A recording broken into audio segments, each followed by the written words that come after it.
ನಮಸ್ತೆ ವಿಶೇಷ ಕಾರ್ಯಕ್ರಮಕ್ಕೆ ಸ್ವಾಗತ. ನಾನು ದಿವ್ಯಜ್ಯೋತಿ. ರಾಜಕಾರಣ ಅಂದರೆ ಆಸೆ ದುರಾಸೆ, ರಾಜಕಾರಣ ಅಂದರೆ ಕೂಡಿ ಕಳಿ ಲೆಕ್ಕಾಚಾರಗಳು.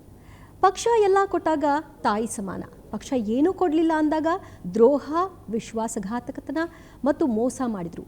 ಇತ್ತೀಚಿನ ದಿನಗಳಲ್ಲಿ ಇದನ್ನು ನಾವು ಹೆಚ್ಚು ಕೇಳಿಸ್ಕೊಳ್ತಾ ಇದ್ದೀವಿ. ಆದರೆ ಇವರೆಲ್ಲರಿಗಿಂತ ಭಿನ್ನವಾಗಿ ನಿಲ್ತಾರೆ ಮಂಡ್ಯ ಸಂಸದೆ ಸುಮಲತಾ ಅಂಬರೀಶ್ ಅವರು. ಕಾರಣ, ಪಕ್ಷಕ್ಕಿನ್ನೂ ಅಧಿಕೃತವಾಗಿ ಸೇರ್ಪಡೆ ಆಗಿರಲಿಲ್ಲ, ಆದರೂ ಕೂಡ ಪಕ್ಷ ನಿಷ್ಠೆ ಬಗ್ಗೆ ಮಾತನಾಡಿದರು, ಅದಕ್ಕೆ ತಕ್ಕ ಹಾಗೆ ನಡ್ಕೊಂಡ್ರು ಕೂಡ.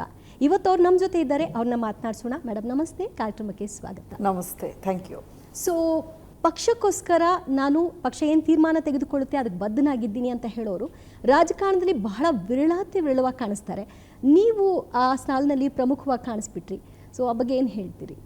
ರಾಜಕಾರಣದಲ್ಲಿ ಇವತ್ತಿನ ದಿನ ನೀವು ನೋಡಿದ್ರೆ ಆ ಒಂದು ಬೇಸಿಕ್ ಮೌಲ್ಯಗಳು ಅಥವಾ ಪ್ರಿನ್ಸಿಪಲ್ಸ್, ಸ್ಟ್ಯಾಂಡರ್ಡ್ಸ್ ಏನಿದೆ ತುಂಬಾ ಅದು ಹಂತವಾಗಿ ಒಂಥರ ಆ ಲೆವೆಲ್ಲು ಏನಿದೆ ಇಳಿತಾ ಹೋಗ್ತಾ ಇದೆ. ನೋಡಿದ್ರೆ ತುಂಬ ಆ್ಯಕ್ಚುಲಿ ನೋವಾಗುತ್ತೆ ನಮಗೆ. ನಾನು ತುಂಬ ಸ್ಪಷ್ಟವಾಗಿ ಹೇಳಿದ್ದೆ, ರಾಜಕಾರಣಕ್ಕೆ ಬಂದಿದ್ದೀನಿ ಅಂದ ಮಾತ್ರಕ್ಕೆ ನಾನು ಬೇರೆಯವ್ರ ಥರ ಮಾತಾಡಬಾರ್ದು. ಆ ಪೊಲಿಟಿಕಲ್ ಡಿಸ್ಕೋರ್ಸ್ ಏನಿದೆ ಅದನ್ನು ಅವ್ರ ಲೆವೆಲ್ಗೆ ನಾನು ಹೋಗಿ ಪ್ರತಿಕ್ರಿಯೆ ಕೊಡಬಾರ್ದು. ನಮ್ಮದೇ ಆದಂಥ ಒಂದು ಡಿಗ್ನಿಟಿ, ಆ ಘನತೆ, ಗೌರವವನ್ನು ನಾವು ಕಾಪಾಡ್ಕೊಂಡು ಹೋಗಬೇಕು ಎಲ್ಲೇ ಇದ್ರೂ. I believe in that totally. ಅದು ಸಿನಿಮಾ ರಂಗದಲ್ಲಿರ್ಬೋದು, ರಾಜಕೀಯ ರಂಗದಲ್ಲಿರ್ಬೋದು, ಎಲ್ಲೇ ಇರ್ಬೋದು, ನಮ್ಮ ವ್ಯಕ್ತಿತ್ವ ಅಂತ ನಾವು ಅದನ್ನು ನಿರ್ದಿಷ್ಟವಾಗಿ ಏನು ರೂಪಿಸ್ಕೊಳ್ತೀವೋ ಅದನ್ನೇ ನಾವು ಎಲ್ಲಿ ಹೋದ್ರೂ we are able to uphold that ಅಂತ ನಾನು ಅಂದ್ಕೊಂಡಿದ್ದೀನಿ. I am very very clear. ನನ್ನ ಮೈಂಡಲ್ಲಿ ನಾನು ಯಾವ ರೀತಿ ಇರಬೇಕು ಅದೇ ರೀತಿ ಇರಬೇಕು. ನಾನು ನೋಡಿ ಕಲ್ತಿದ್ದು ಏನೇ ರಾಜಕಾರಣದ ಒಂದು ತಿಳುವಳಿಕೆ ನಾನು ಕಂಡಿದ್ದು ಅಂಬರೀಷ್ ಅವರಿಂದ. ಅವ್ರು ಮಾತಾಡೋ ಸ್ಟೈಲ್ ಬೇರೆ ಥರ ಇರ್ಬೋದು, ಅವರ ವ್ಯಕ್ತಿತ್ವ ಬೇರೆ ಥರ ಇರ್ಬೋದು, ಬಟ್ ಹಿಸ್ ಪ್ರಿನ್ಸಿಪಲ್ಸ್ ಏನಿತ್ತು ತುಂಬ ತುಂಬ ಸ್ಟ್ರಾಂಗ್ ಆಗಿತ್ತು. ಅವರು ಅಪ್ಹೋಲ್ಡ್ ಮಾಡಿದಂಥ ಪ್ರಿನ್ಸಿಪಲ್ಸ್ ಬಹುಶಃ ರಾಜಕಾರಣದಲ್ಲಿ ನೀವು ಎಲ್ಲೆಲ್ಲೂ ನೋಡಿರೋಕ್ಕೆ ಸಾಧ್ಯ ಇಲ್ಲ.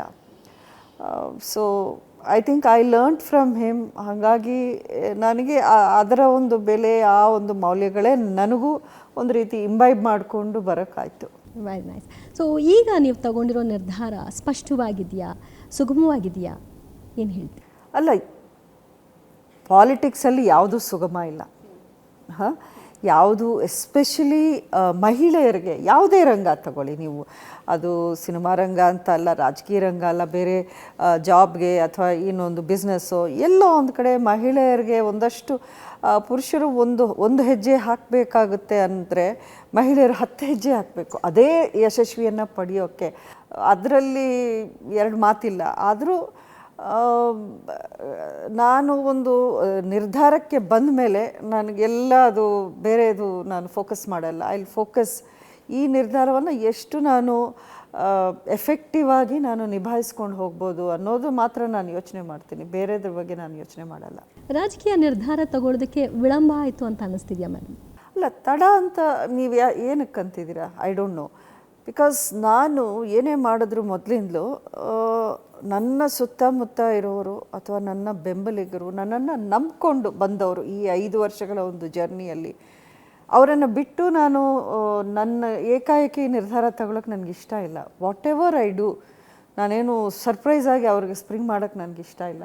ಅವರು ಎಲ್ಲರನ್ನೂ ನಾನು ವಿಶ್ವಾಸಕ್ಕೆ ತಗೊಂಡು ಅವ್ರಿಗೂ ಕನ್ವಿನ್ಸ್ ಮಾಡಬೇಕು ಅಥವಾ ನಾನು ಕನ್ವಿನ್ಸ್ ಆಗಬೇಕು.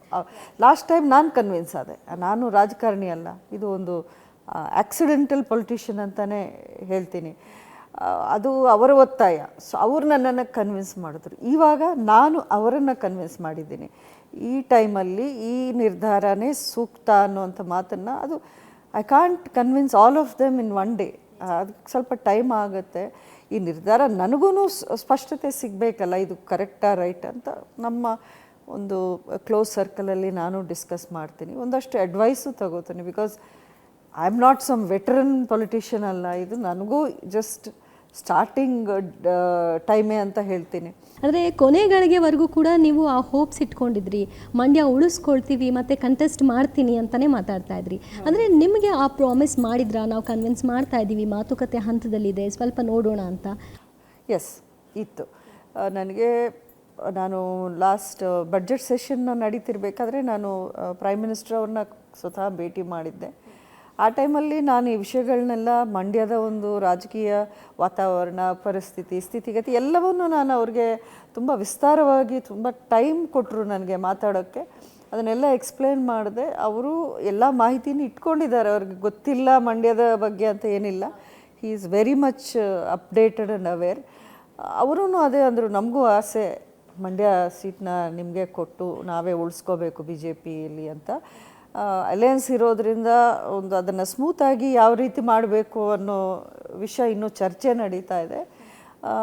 ಇವು ಪಾಸಿಟಿವ್ ಆಗಿರಿ ನೀವು ಅನ್ನೋಂಥ ಮಾತನ್ನೇ ಅವರು ಹೇಳಿದ್ರು. ಸೊ ಅದೇ ಅದನ್ನು ಇಟ್ಕೊಂಡು ಅವರು ಫಾಲೋ ಅಪ್ ಮಾಡಿದ್ದಾರೆ. ಮೀಟಿಂಗ್ಸು, ಚರ್ಚೆಗಳು ಅವರಲ್ಲಿ ಅಮಿತ್ ಶಾ ಜಿ ಇರಲಿ, ನಡ್ಡಾಜಿ ಇರಲಿ ಅಥವಾ JDS ನಾಯಕರ ಜೊತೆಲಿ ಅವರು ಸುಮಾರು ಚರ್ಚೆ ಮಾಡಿದ್ದಾರೆ ಈ ವಿಷಯನ.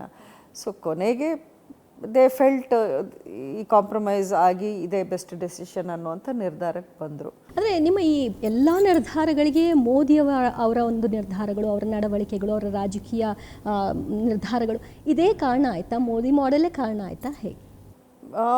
ಒಂದು 75% ರೀಸನ್ ಅದೇನೆ. ಇನ್ನು ಉಳಿದಿದ್ದು ನನಗೆ ಇಂಡಿಪೆಂಡೆಂಟ್ ಅಭ್ಯರ್ಥಿಯಾಗಿದ್ದಾಗ ಅವ್ರು ಮಾಡಿರೋವಂಥ ಸಪೋರ್ಟು, ಅಥವಾ ಈ ಒಂದು 5 ವರ್ಷಗಳು ನಾನು ಒಂದು ಇಂಡಿಪೆಂಡೆಂಟ್ MP ಆದಮೇಲೆ ನನ್ನ ಒಂದು ಪ್ರಾಜೆಕ್ಟ್ಸ್ಗೆ, ನನ್ನ ಒಂದು ಬೇಡಿಕೆಗಳಿಗೆ ಅವ್ರು ಕೊಟ್ಟಂಥ ಒಂದು ಆಶೀರ್ವಾದ ಅಂತ ಹೇಳ್ತೀನಿ. ಕಣ್ಣೀರು ಹಾಕಿದ್ರಿ, ಸೆರಗೊಡ್ಡಿ, ಸ್ವಾಭಿಮಾನದ ಮತ ಕೇಳಿದ್ರಿ. ಈಗ ರೈಟ್, ನಿಮಗೆ ನಿಮ್ಮ ಮನಸ್ಸಲ್ಲಿ ಏನು ಓಡ್ತಾ ಇದೆ?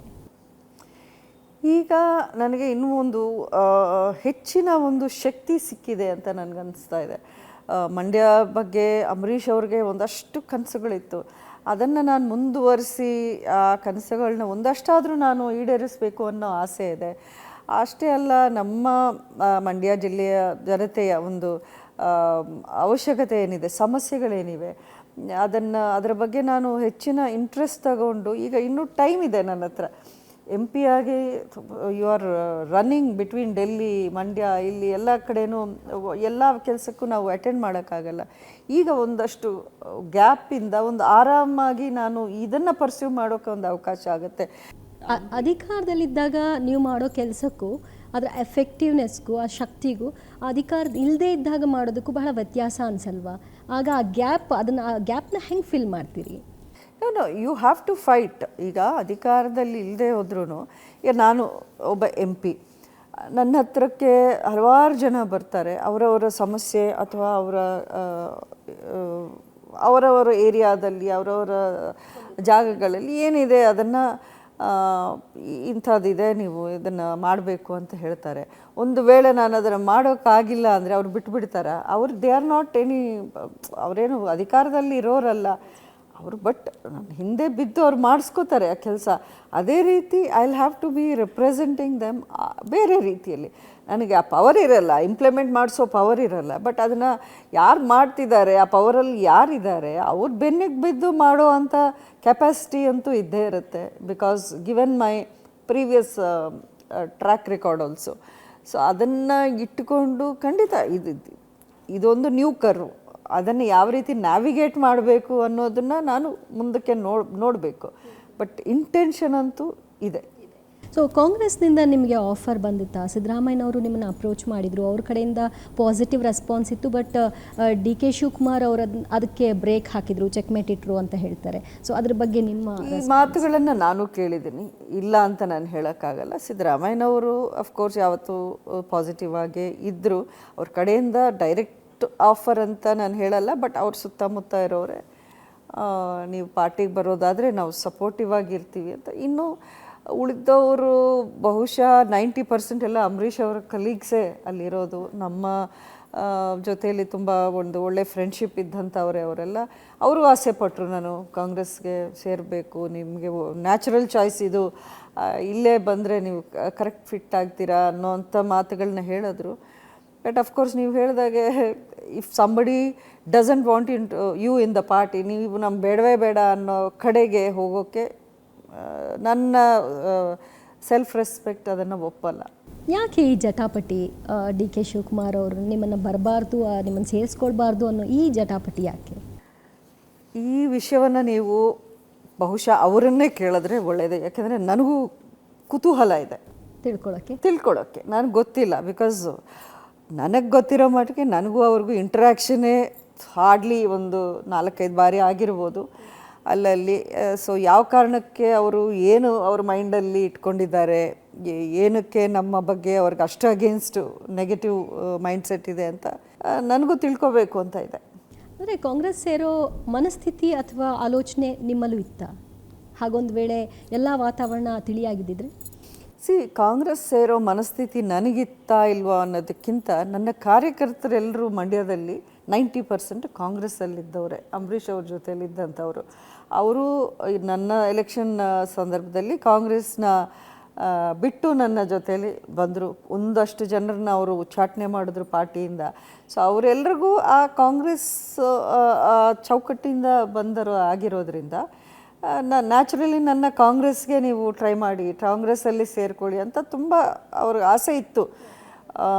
ಕಾಂಗ್ರೆಸ್ಸಲ್ಲಿ ಅಲ್ಲಿ ನಾನು ಒಂದು ವೇಳೆ ನಿಂತ್ಕೊಂಡಿದ್ರೆ ಬಹುಶಃ ಸುಲಭವಾಗಿ ಗೆಲ್ಲುವಂಥ ಪರಿಸ್ಥಿತಿನೂ ಇತ್ತು, ಯಾಕೆಂದರೆ ಮೈಂಡ್ಸೆಟ್ಟಲ್ಲಿ ಆ ರೀತಿ ಇತ್ತು.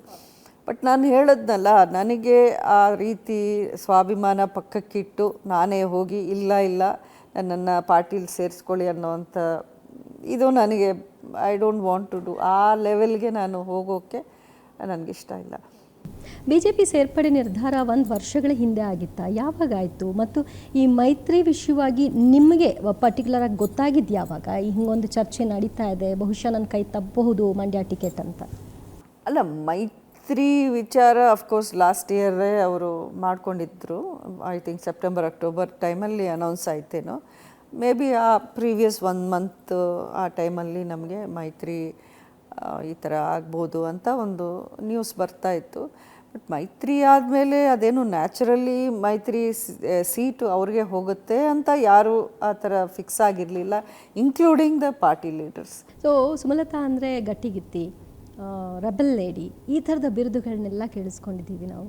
ಸೊ ಅಂತಹ ಗಟ್ಟಿಗಿತ್ತಿನ ಕುಗ್ಗಿಸುವಂತಹ ಭಾಳಷ್ಟು ಮಾತುಗಳು, ಸನ್ನಿವೇಶಗಳೆಲ್ಲ ಬಂತು. ಸೊ ಅದನ್ನೆಲ್ಲ ಈಗ ನೆನಪು ಮಾಡ್ಕೊಂಡಾಗ ಹೇಗನ್ಸುತ್ತೆ? ಐ ಥಿಂಕ್ ಜೀವನ ತುಂಬ ಪಾಠಗಳನ್ನ ನಮಗೆ ಕಲಿಸ್ಕೊಡುತ್ತೆ. ಅಂಬರೀಷ್ ಅವರಿದ್ದಾಗ ನಾವೊಂದು ರೀತಿ ಆ ಒಂದು ದೊಡ್ಡ ಆಲಮರದ ಒಂದು ಶೆಲ್ಟರ್, ಒಂದು ಶೇಡಲ್ಲಿ ನಾವಿದ್ವಿ. ಒಂಥರ ಒಂದು ಪ್ರೊಟೆಕ್ಟಿವ್ ಕೋಟೆ ಇದ್ದಂಗೆ ನಮಗೆ ಹೊರಗಡೆ ಏನು ಕಷ್ಟ ಏನಿದು ಏನೂ ನಮಗೆ ಅವರು ಗೊತ್ತಾಗೋಕೆ ಬಿಟ್ಟಿಲ್ಲ. ಯಾಕೆಂದರೆ he was such a huge and strong personality.